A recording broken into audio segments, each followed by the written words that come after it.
Hello, and thank you for joining me for another edition of Tips That Wow.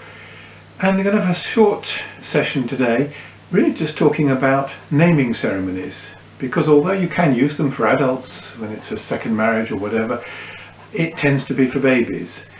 And one of the reasons for choosing a celebrant-led naming ceremony is because you don't want the full religious works, so you don't want the christening or whatever.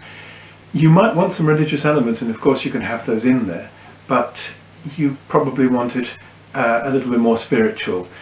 You don't want anything too long, because the baby is unlikely to behave for a vast amount of time when in public, but you can have a very, very meaningful ceremony with some lovely rituals, like dropping rose petals on over the baby, and you can make the ceremony really special.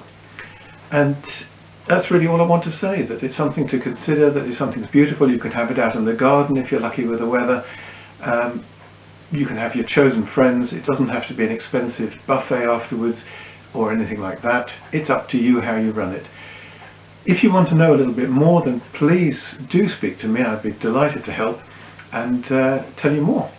So that's it really. Do consider a naming ceremony, and hope to hear from you about that. Thanks for watching, and please come back again another time for another edition of Tips That Wow.